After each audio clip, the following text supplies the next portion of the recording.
Alors, rebonjour Top PCC. Aujourd'hui, le pouvoir de l'ego, le géo. Comment lâcher prise sans penser qu'on perd de la puissance, sans penser qu'on perd son leadership et sa force intérieure. Comment on fait ça? L'illusion du contrôle absolu.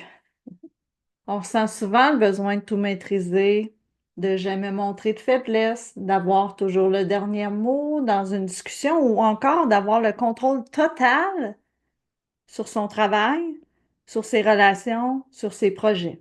Et si je te disais que ce besoin-là vient en grande partie de notre ego, j'aime bien l'appeler le géo. Tu sais, dans les clubs med, il y a un géo qui est là pour nous animer. Donc, l'ego, c'est pas juste de l'arrogance, c'est pas juste de l'orgueil, c'est une partie de nous qui veut être vue, reconnue, qui veut avoir une raison, qui refuse de lâcher prise. Dans la vidéo, on va voir pourquoi l'ego nous piège dans l'illusion de pouvoir. Pourquoi c'est un faux pouvoir? Pourquoi ce faux pouvoir peut en réalité nous affaiblir? Comment apprendre à laisser aller, lâcher prise tout en restant dans sa propre puissance? Lâcher prise pour être en puissance à l'intérieur de nous. Tu vas sûrement douter. Ben non, le doute, on en a parlé. Alors pourquoi l'ego nous pousse à vouloir tout contrôler? L'ego, il joue un rôle crucial dans notre vie, surtout sociale. Il cherche à nous protéger du rejet, de l'échec, de l'inconfort. Et parfois, il en fait un petit peu trop. Il nous pousse à adopter des comportements qui nous desservent plutôt que de nous renforcer. Trois raisons principales qui expliquent qu'on veut toujours tout contrôler. Un des besoins, c'est le besoin de validation. On veut être vu comme compétent, comme fort, comme infaillible. On a la prétention de penser que si on lâche prise, on risque de perdre la face, de passer pour quelqu'un qui est faible. Deuxième, c'est la peur de l'inconnu. L'ego, lui, il déteste ça, l'inconnu. Il n'aime pas ça. L'ego préfère croire qu'on peut tout anticiper, tout gérer, même quand c'est impossible. Et le mythe du leader qui est inflexible. On associe souvent le leadership de soi, au contrôle total, alors que c'est pas ça. En réalité, les meilleurs leaders savent écouter, savent s'adapter, savent déléguer. Le besoin de tout contrôler donne parfois l'impression de force, mais derrière, ça cache souvent une insécurité très profonde, très profonde. Les dangers du faux pouvoir de l'ego. C'est un faux pouvoir. L'ego qui veut tout contrôler peut nuire de plusieurs façons. Trois pièges courants dans lesquels on tombe souvent, même sans s'en rendre compte. Ça t'arrive des fois d'être rigide, de refuser de t'adapter à une stratégie. On s'accroche souvent à une seule manière de faire, même quand on sait que c'est pas efficace. J'ai vu souvent des dirigeants, des gestionnaires qui refusent de déléguer parce qu'ils pensent que personne va faire le travail aussi bien que lui, que elle. Sûrement pas toi. Un exemple personnel, on reste dans une relation ou un projet juste pour prouver qu'on ne s'est pas trompé. Oh! Deuxième, prendre une critique comme une attaque personnelle. Et ça fait mal. L'ego aime pas qu'on lui dise qu'il pourrait faire mieux, qu'il aurait pu faire mieux. Hmm. Résultat, ben, on se ferme au feedback, on reste bloqué au même niveau, on n'entend plus, on est fermé parce que ça fait mal en dedans. Non, ouvre, laisse aller, accueille, écoute. Et troisième, on s'épuise à tout vouloir gérer seul.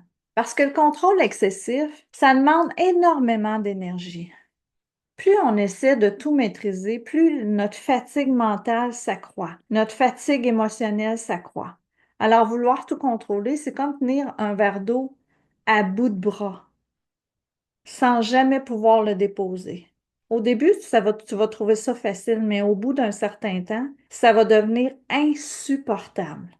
Insupportable. Tu ne seras plus capable.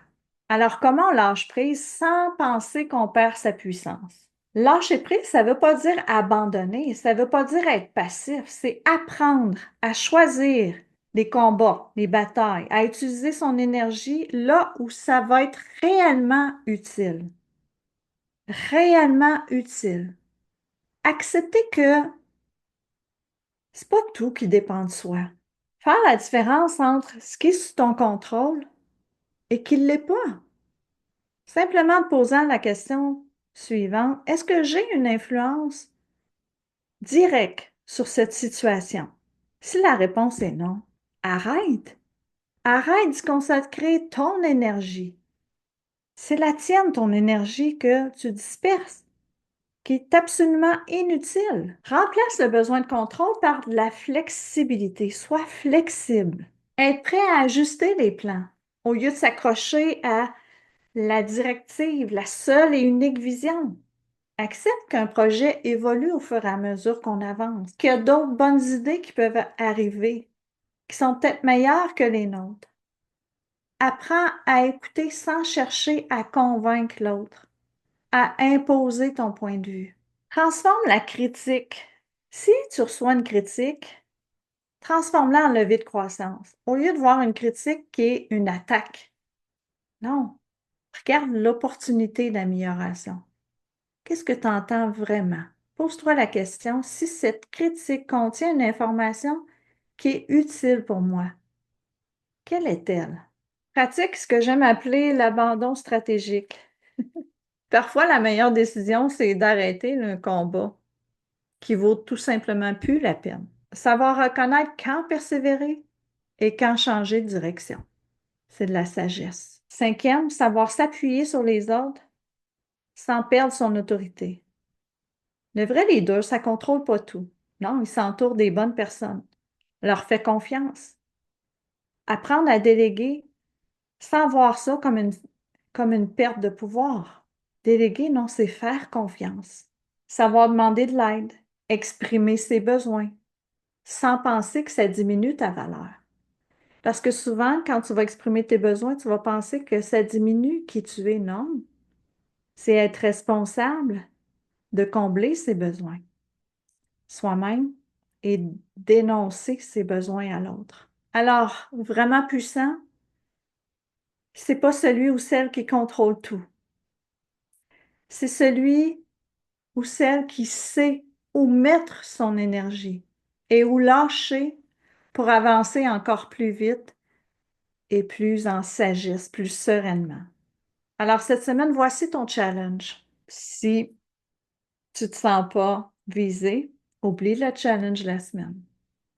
Regarde simplement un événement où tu as essayé de tout contrôler.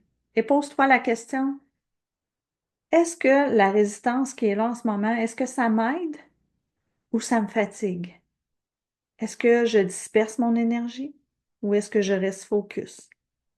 Teste une des stratégies que je t'ai expliquées précédemment pour lâcher prise, sans perdre ta puissance. Les personnes les plus fortes ne sont pas celles qui tiennent à bout de bras, mais celles qui savent relâcher pour avancer en sagesse, en douceur et encore plus loin. Alors, je te dis, let's go!